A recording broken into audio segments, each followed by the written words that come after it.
Mga tuntunin tungkol sa mga hayop, sa mga ibon at sa mga nilikha sa tubig para malaman ninyo ang malinis o hindi, ang makakain at ang hindi makakain. Levitico 11 buong chapter yon. Hindi, dapat lahat ng nagtuturo ng kautusan dapat inaaral to. Napakadami ng kautusan ng Diyos. Hindi lang po baboy, hindi lang po dugo. Ang dugo bawal kainin. Sa kautusan niya, sa standard. Kaya sa bagong tipan, iba na kumpara sa luma. Okay, verse 18 tayo. Sa verse 18 naman, ito naman, mga bawal na pagtatalik. Pero itong kautusan ng Diyos, mula Levitico 1 hanggang 27, basahin nyo. Nasa 613 ito na standard ng Diyos na pag nasunod mo to, banal ka sa paningin ng Diyos. Hindi ka parurusahan. Makakapasok ka sa kanyang tahanan. Hindi ka, kasi wala kang nilabag. Pero, pag nilabag mo kahit isa lang, reject ka na. Hindi ka natatanggapin ng Diyos sa langit. Kaya nga sabi ni Jesus sa John 14:6, kung hindi sa pamamagitan niya, hindi ka makarating ng langit. Kasi siya naman ang naglinis sa iyo sa paningin ng Diyos. At yun ang pamamaraan ng Diyos. Kaya dapat natin maintindihan ang kahalagahan ni Jesus. Okay, aralin muna natin ang kautusan. Sa Levitico 18 naman, tinalon ko na ha, ang dami ng nilakdawan natin. Anyway, nasa 613 kautusan ito. Na ang iba, ay, inalis na ika ang iba. Sabi ng mga tagapagturo ng kautusan, mga sinungaling yan. Ang totoong tagapagturo ng kautusan, mga pari. Pari na Israelita. Hindi pari na Pilipino o Amerikano. Israelita po. Mga lahi po ng anak ni Jacob. Kasi sa 12 lahi, ang isang lahi doon, yun ang mga propeta. Yun ang mga tagapagturo. Kaya nga yung ikasampung bahagi ng tithes, doon na pupunta yun. Kaya hindi na nagtatrabaho yung isang lahi ng anak ni Jacob na mga Israelita. Kasi sila ang nakatuka para ipatupad, ituro itong kautusan ng Diyos. Hindi po hindi po Pilipino o ibang lahi ang inutusan ng Diyos sa panahon ng kanyang unang tipan. Kaya huwag kayong maniniwala sa nagtuturo ng kautusan ng mga Pilipino. Dapat yung aralin nyo, yung turo ng mga pare na galing kay Moises dito talaga sa aklat.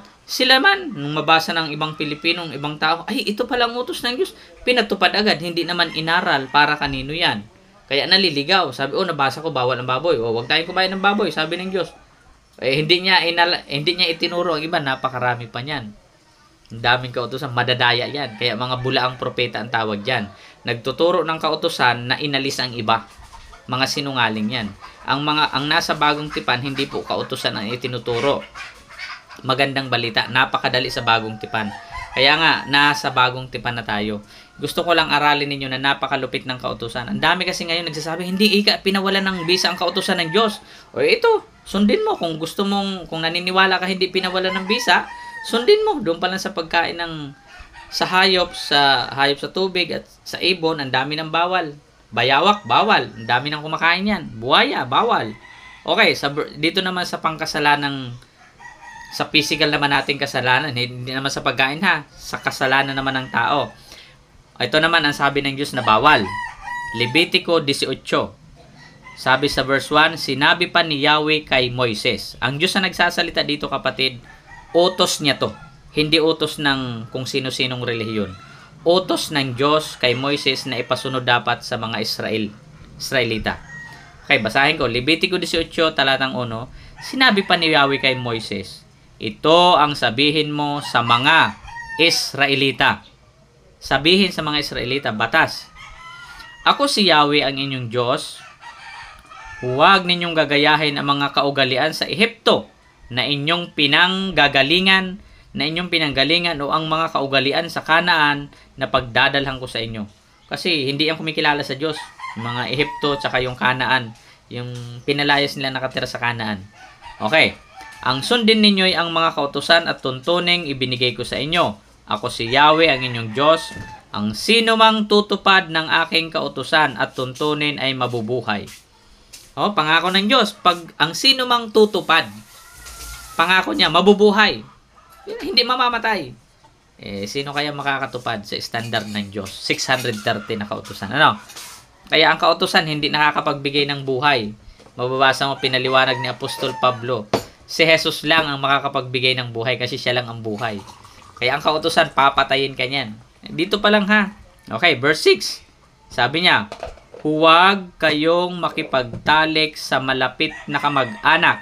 Ang dami ngayon nagtatalik na magkakamag-anak. Bawal yon. Ako si Yahweh. Huwag kayong makipagtalik sa inyong ina. Iyan ay kahihiyan sa inyong ama. Hindi ninyo dapat gahasain ang inyong ina. Verse 8. Huwag kayong makikipagtalik sa ibang asawa ng inyong ama.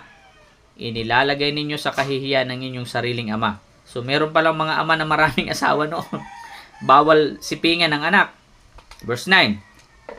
Huwag kayong makipagtalik sa inyong kapatid na babae, maging siya ay anak ng inyong ama o ng inyong ina. Ipinanganak man siya sa inyong lupain o sa ibang bayan. Huwag kayong makipagtalik sa inyong apo, maging sa anak ninyong lalaki o babae. Iyan ay kahihiyan sa inyo. Huwag kayong makikipagtalik sa anak ng inyong ama sa ibang babae, sapagkat siya ay kapatid din ninyo. Huwag kayong makikipagtalik sa kapatid na babae ng inyong ama, siya ay kadugo ng inyong ama. Huwag kayong makikipagtalik sa kapatid na babae ng inyong ina, siya ay kadugo ng inyong ina. Grabe ang huwag gagawin. Ito yung kautusan na dapat sundin. Kasama to sa kautusan na sinasabi, sundin dapat ang kautusan. Hindi ikaw pinawalan ng bisa. Ito, sundin mo ngayon ha. Sa mga nagtuturo ito, pero wala na tayo sa kautusan. Hindi ibig sabihin, labagin ang labagin. Nasa bagong tipan kasi tayo. Verse 14, Levitico 18:14. Huwag kayong makikipagtalik sa asawa ng inyong tiyo, ng tiya mo na rin siya.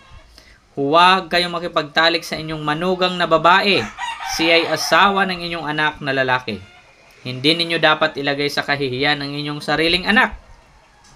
Huwag, huwag kayong makipagtalik sa inyong hipag. Taglay niya ang kapurihan ng inyong kapatid. Huwag kayong makipagtalik sa anak o sa apo na babae ng isang babaeng nakatalik ninyo noon.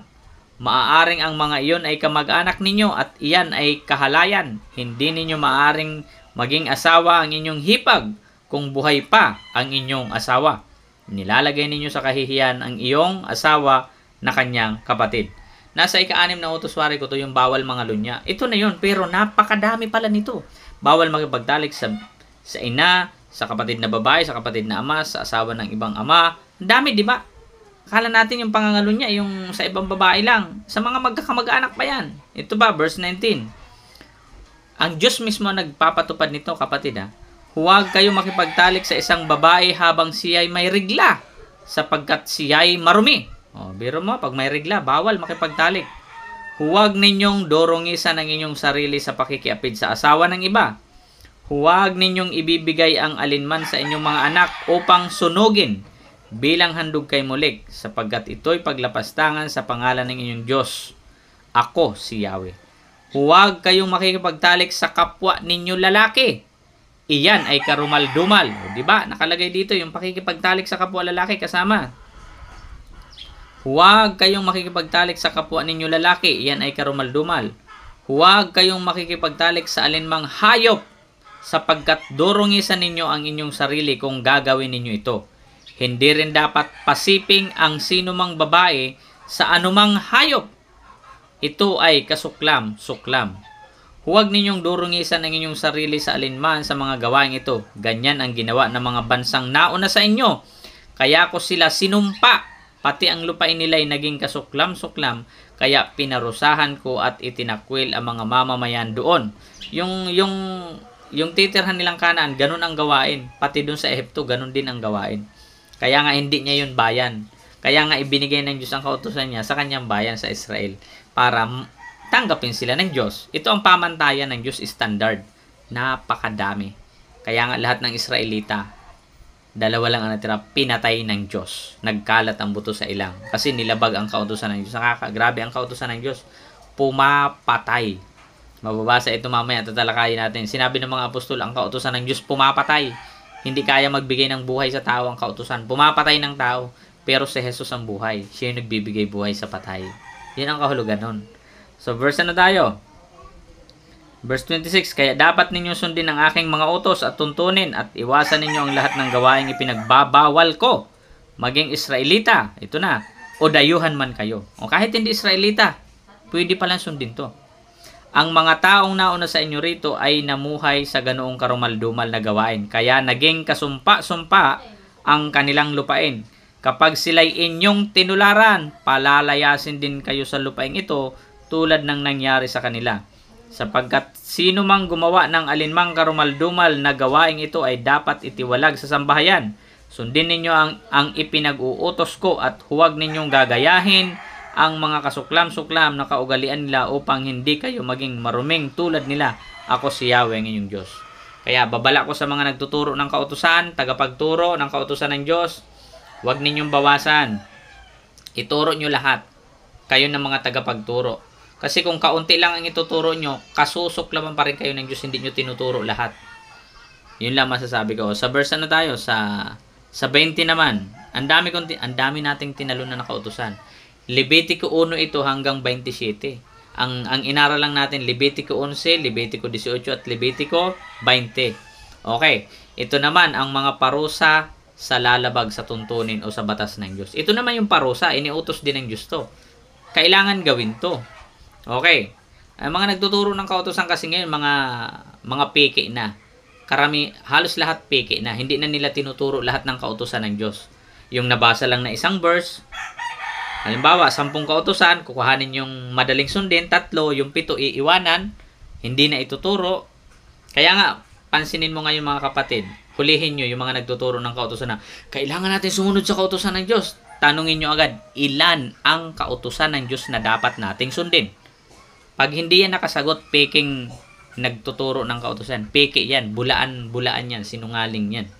Pero pag nasagot niya sa inyo na ituro kung gaano karami, at tanungin mo siya, nasusunod mo siya, pag sinabi niya hindi niya nasusunod, ay huwag ka na mangaral sa amin, ay pasunod sa amin yan.